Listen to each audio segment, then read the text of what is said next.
This is the continuation part of URL chapter, so must watch the previous chapter of this playlist before begin this portal. So let's get started. Guys, हम web design के respect में website chapter contain कर रहे हैं, इसलिए हमने इसके header में डिफाइन किया है website. So what is website? Let me explain you. Website is a type of a special address that indicates the hosted contents. So let me explain in Hindi language, guys. So website एक खास तरह का पता है जो hosted contents को दर्शाता है. अब ये होस्टेड कंटेंट्स क्या है के बाद दूसरा वर्ड आपके लिए कंफ्यूजन क्रिएट करने वाला आ रहा होगा. सो होस्टेड कंटेंट्स कहते हैं वेबसाइट पे जो डेटा को अपलोड किया जाता है उसको, कि उस वेबसाइट पे किस तरह का डेटा अपलोडेड है. सपोज दैट आप किसी वेबसाइट को खोलते हो जैसे images.com. अब images.com पे लॉगिन करने के बाद अगर वहाँ पे इमेजेस ओपन होता है तो आप समझो कि उस वेबसाइट पे इमेजेस को होस्ट किया गया है. क्लियर? तो जो वेबसाइट पे डेटा होता है वही डेटा कहलाता है होस्टेड कंटेंट्स. सो गाइज, अब मैं वेबसाइट के सिंटेक्स को इंडिकेट करता हूँ, यानी कि उसके फॉर्मूला को. एक वेबसाइट में 3 तरह के एलिमेंट्स होते हैं: protocol elements, domain name elements और डोमेन आइडेंटिफायर्स. अब ये जो एलिमेंट्स हैं, तीनों एलिमेंट्स का काम अलग अलग है, इसलिए हर एक एलिमेंट को सेपरेट करने के लिए हम डॉट का उपयोग करते हैं. क्लियर? यानी कि प्रोटोकॉल को सेपरेट करने के लिए डॉट, डोमेन नेम को सेपरेट करने के लिए डॉट, और डोमेन आइडेंटिफायर्स के बाद कोई एलिमेंट्स नहीं है, इसके बाद किसी डॉट को लगाने की आवश्यकता नहीं है, ये ऑटोमेटिक टर्मिनेट हो जाता है ब्राउजर्स के द्वारा.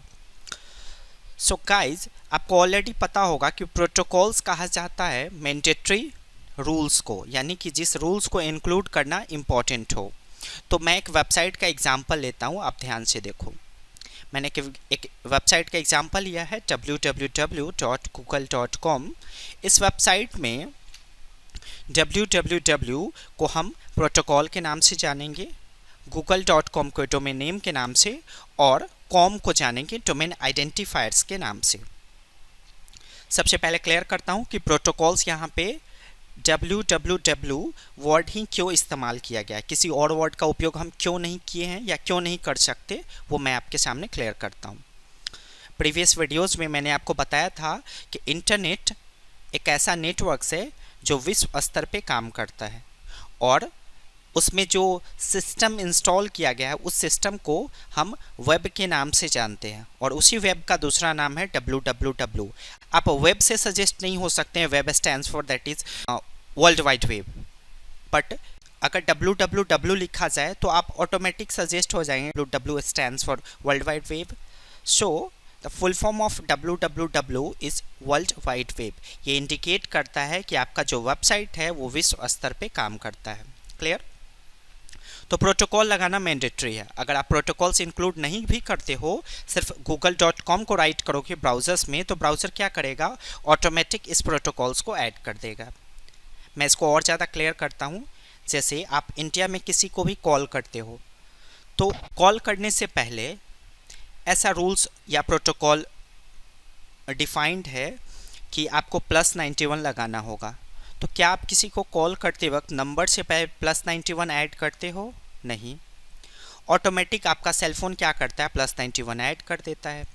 अगर सेलफोन +91 ऐड ना करे तो हो सकता है दुनिया में किसी को भी कॉल लग जाए. Clear? Means protocol mandatory part होता है किसी भी एलिमेंट का जिसमें लगाना मस्ट हो. तो विदाउट प्रोटोकॉल्स इस वेबसाइट का कोई भी महत्व ही नहीं है. क्लियर? डोमेन नेम के बारे में समझते हैं. डोमेन नेम क्या होता है? जो पर्सन अपने वेबसाइट को बनाना चाहते हैं, तो बेसिकली एक आदमी वेबसाइट क्यों बनाता है? अपने बिजनेस को एस्टैब्लिश करने के लिए, बिजनेस को पॉपुलर करने के लिए, रेट करने के लिए. मीन्स अगर वो पर्सन चाहता है कि हमारे बिजनेस के का इंफॉर्मेशन विश्व भर में सभी लोगों के पास पहुँचे, तो वो क्या करते हैं, अपने वेबसाइट को बनाते हैं और उस वेबसाइट के अंदर होस्ट करते हैं, यानी कि होस्टेड कंटेंट्स के रूप में रखते हैं अपने बिजनेस का इंफॉर्मेशन. जैसे मेरा एक इंस्टीट्यूशन है, वैप इंस्टीट्यूट, तो मैं अपने इंस्टीट्यूशंस में किस तरह के एजुकेशंस को प्रोवाइड करता हूँ, लोगों को कैसे पता चलेगा। तो एक जरिया है कि मैं अपना वेबसाइट बनाऊँ और मैं अपने सारे इन्फॉर्मेशंस को वहाँ पे फीड कर दूँ। इससे क्या होगा कि विश्व के किसी भी कोने से मेरे स्टूडेंट्स या कोई पर्सन मेरे वेबसाइट पे जाके मेरे बिज़नेस के बारे में सारा इन्फॉर्मेशन ले सकेगा। तो वेबसाइट हम इसलिए बनाते हैं ताकि हम बिज़नेस या हम अपने इन्फॉर्मेशंस को लोगों तक पहुंचा सके। क्लियर। तो ये जो डोमेन नेम होता है ये आपका पर्सनल होता है। जैसे यहाँ पे हमने डिफ़ाइन किया google.com, हो सकता है google.com जिसने बनाया हो उसका नाम गूगल हो, ऐसा पॉसिबल नहीं है, लेकिन आप बस ऐसे समझो। शायद हो सकता है उसको गूगल एक वर्ड बहुत ज़्यादा पसंद हो, इसलिए उसने गूगल वर्ड को चुना। अगर उस आदमी का नाम ल्यूस वेंट्यूरा है तो वो चुन सकता था यहाँ पे liusventura.com। क्लियर। तो हम जिस चीज़ को पॉपुलर करना चाहते हैं, अपने इन्फॉर्मेशन को पॉपुलर करना चाहते हैं, तो हम अपना नाम देकर वेबसाइट बनाते हैं, या अपने बिज़नेस को पॉपुलर करना चाहते हैं तो हम अपने बिज़नेस का नाम देकर यहाँ पे वेबसाइट बनाते हैं। So next is domain identifiers. बहुत इंपॉर्टेंट है, उतना ज़्यादा क्लियर नहीं करूँगा इस टॉपिक में। 3-4 चैप्टर्स पढ़ने के बाद डोमेन आइडेंटिफायर्स अच्छी तरह से आपके क्लियर होंगे, बस आपका इसका मतलब समझ लो आप। गाइज, ये जो डोमेन आइडेंटिफायर्स है ये कुछ कीवर्ड्स होते हैं छोटे छोटे, जैसे .com हो सकता है, .edu हो सकता है, .org हो सकता है, बहुत सारा होता है। तो बेसिकली 3 इंपॉर्टेंट होते हैं डोमेन आइडेंटिफायर्स, com, edu और ऑर्गेनाइजेशंस, दैट मीन्स ORG। सो आप जो गूगल के बाद .com नाम का डोमेन आइडेंटिफायर्स देख रहे हो, तो डोमेन आइडेंटिफायर्स का वर्क होता है कि ये डिफाइन करता है कि ये डोमेन नेम किस तरह का इन्फॉर्मेशन प्रोवाइड कर रहा है अपने वेबसाइट पे। अगर ये बिजनेस से रिलेटेड इन्फॉर्मेशन प्रोवाइड कर रहा है तो यहाँ पे इसके लास्ट में डोमेन आइडेंटिफायर्स के रूप में इसको मिलता है com, that means commercial specially business calculations के लिए ही इस्तेमाल होता है। इसलिए जो अपने बिज़नेस को पॉपुलर करने के लिए वेबसाइट लेते हैं वो अपने डोमेन आइडेंटिफायर्स में कोशिश करते हैं कि हमको .com ही मिले। ठीक है। वही अगर मैं यहाँ पे किसी इंस्टीट्यूशन या एजुकेशन से रिलेटेड कोई संस्थान का वेबसाइट ओपन करता तो मैं यहाँ पे edu लेता। अगर हम अपने ऑर्गेनाइजेशंस कहते हैं जिसके बहुत सारे ब्रांचेज फैले हो दुनिया भर में, तो अगर उस टाइप का वेबसाइट हम बनाना चाहते हैं तो यहाँ पे हम ORG लेते। तो डोमेन आइडेंटिफायर्स एक कीवर्ड्स है, छोटे छोटे वर्ड है जो डिफाइन करते हैं कि ये डोमेन नेम किस काम के लिए। com है तो इससे डिफाइंड हो जाए कि गूगल एक वेबसाइट है जो बिजनेस स्तर पे इस्तेमाल होता है।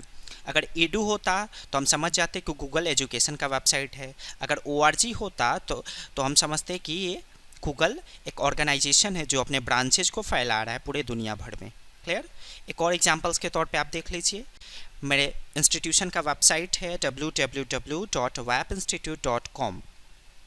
आप इसको फॉर्मूला पे फिट कर ले, क्लियरली समझ में आ जाएगा। www stands for protocol, WAP institute stands for domain name, com stands for domain identifiers. तो ये com ही डिफाइन करेगा कि ये WAP इंस्टीट्यूट अपने वेबसाइट से किस तरह का काम करता है। तो हमने यहाँ पे com डिफाइन किया है, तो आप समझ जाओ कि मैं इस WAP इंस्टीट्यूट का उपयोग बिजनेस स्तर पे इस्तेमाल कर रहा हूँ। अगर edu में इस्तेमाल करता तो आप समझ जाते कि WAP इंस्टीट्यूट सिर्फ शिक्षण से रिलेटेड एजुकेशंस को प्रोवाइड कर रहे हैं। अगर मैं ORG प्रोवाइड करता यहाँ पे तो आप समझते कि मेरे इंस्टीट्यूशन का ब्रांचेज दुनिया भर में फैले हुए हैं। सो आई थिंक इस चैप्टर्स को मैं कंप्लीट कर चुका हूँ। अगर प्रॉब्लम्स आती है इस चैप्टर्स को समझने के लिए तो इस वीडियोज़ को आप मैक्सिमम टाइम वॉच करें। गाइज, आप मेरे वीडियोज़ को इंग्लिश में भी वॉच कर सकते हैं। मेरे चैनल के प्लेलिस्ट में जाकर मेरे वीडियोज़ को फाइंड करें। हमारे चैनल को सब्सक्राइब करना ना भूलें और मेरे वीडियोज़ को व्हाट्सएप और फेसबुक पे काइंडली शेयर करें। So stay tuned to our channel. Thanks for watching my videos guys. Have a great day.